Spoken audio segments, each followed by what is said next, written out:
The end of June 2026, and we are looking at the Salt Lake City real estate market.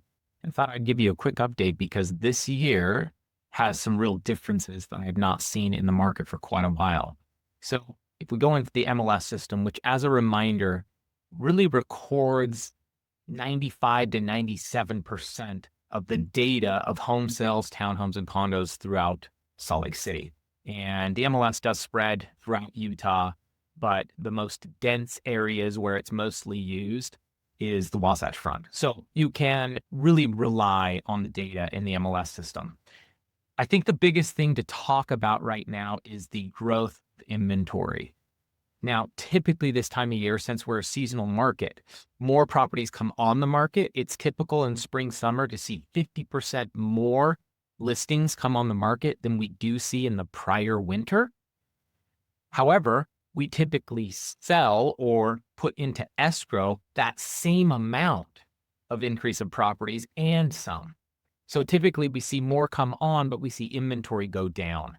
However, this year, that's not happening. And I have not seen this in 13 or 14 years. So there's a couple ways to look at this. Let's just say, how many properties came on the market in Salt Lake City in the past 24 hours? This is single family homes, townhomes, and condos. There's a total of 63 properties that came on the market within the last 24 hours. However, if we look at how many properties went into escrow within the past 24 hours, there's only 56. Okay. If we expand this to a week's time frame, we see that 276 properties have gone into escrow, 356 have come on the market.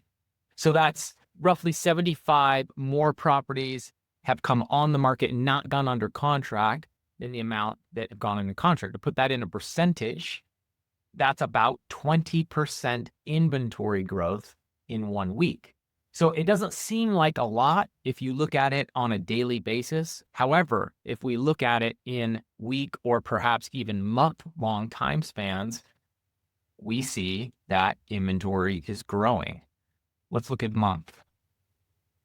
In the past 30 days, 1,235 properties have come on the market and 744 have gone into escrow. So what we're really seeing here is a creep up of inventory growth. And that wouldn't necessarily scare me. We see this every fall, winter, but to see this in the spring, summer, especially at the peak selling months, which are typically May and June, and then we see a little decrease in July and sometimes a bump back up in August. To see this in May and June and to see about a 20% increase in active inventory, that's what has got me worried. If we pop over and we look at our sales per month chart, this report is a look at all sales in Salt Lake County, broken down by month, and the total volume sales, median price, list to sell price ratio, and a few other key points. The key thing to look at here is comparing median price in the same month of any given year. So in May of 2026, median price based on 1,184 sales was 570. And last May, it was 555. And the May before, it was 545. So we're still seeing median price increase just a little bit. 2 years ago, it went up 2% from May 24 to May 25. And now May 25 to May 26, it went up 3%. So we're seeing median price grow at about the pace of inflation, which typically insinuates that we've got just kind of a stable market. It's not really a buyer's market. It's not really a seller's market. And inventory also reflects that at this time. Inventory has grown. It's not really a seller's market. It's not really a buyer's market. It's just kind of a median market. And days on market is kind of in check, 30-ish days on market. So what does all this mean? Well, as we look into the future, we know a few things for sure.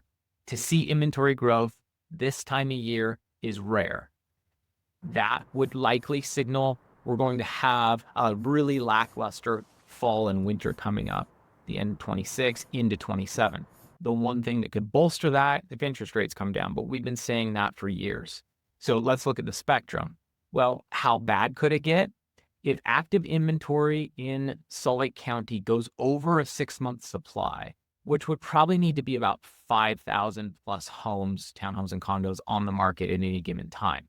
It's unlikely we hit that, but in a worst case scenario, if we do hit that, we will likely finally see median price come down.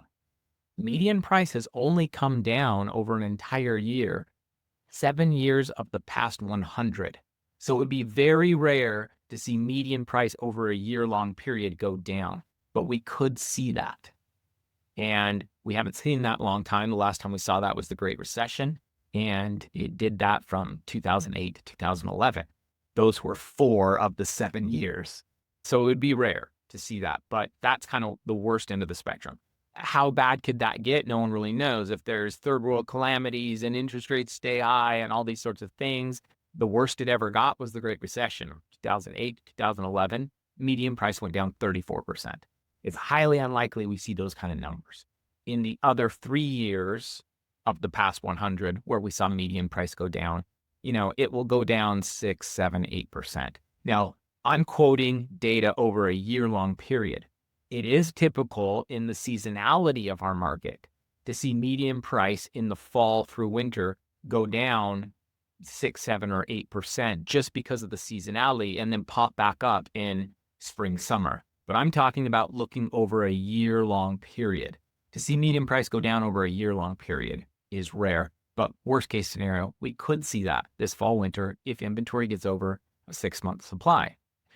Best case scenario, well, we've seen appreciation about the rate of inflation, and that would signal kind of just this same steady eddy market we've seen for a while. In a steady eddy market for sellers, that means you've got to price right where the comps say you're going to sell. You can't outsell what your last neighbor did. You're not able to overprice and entice somebody. You're going to have to give some negotiations, some concessions. You might have to do home sale contingency, which means the buyer got a home to sell in order to transact on your house. All these sorts of things creep in this kind of equilibrium market. And we've been seeing that for a while now. Are there still multiple offers? Yeah, sometimes there are.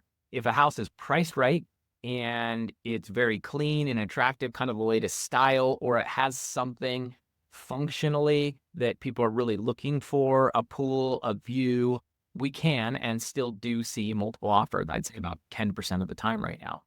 For buyers, what does this mean? Well, for buyers, it's been quite a while now where most buyers I meet with think the sky is falling and they can really negotiate. To put that in a percentage, I see buyers fairly often wanting to offer 20, 25% off list price. That's just not going to fly. You could write offers like that all day long. Nobody's going to take it. There's not short sales and foreclosures all over the place. How much room are we seeing? Well, that's really price dependent. In the 1.5 million and over, I have had deals that are getting upwards of 10% off list price. It's really just deal dependent, but that can happen. Under $1 million, we're probably talking maybe 5% at best. The data is telling us there's only 2% negotiation room. In other words, the list to sell price ratio for the past 2 months is 98%, which means on average, sellers are getting 98% of their asking price, but that's their final asking price. A lot of sellers are starting at $1 million, then lowering to $950, then $925, then $899, and then it sells. So sellers, take the recent sold comps and price your home accordingly. Don't overprice. It's not going to go. And you're approaching the end of the selling season, and you could see median price go down 5 to 8% from October to next February. So it's time to price it right and get it sold if you want to sell this year. And you've got maybe 60 to 90 days left to do that before the market changes on you. For buyers, a similar message in the sense that you can maybe negotiate somewhere between 2 and 10%. At best, that's very deal dependent.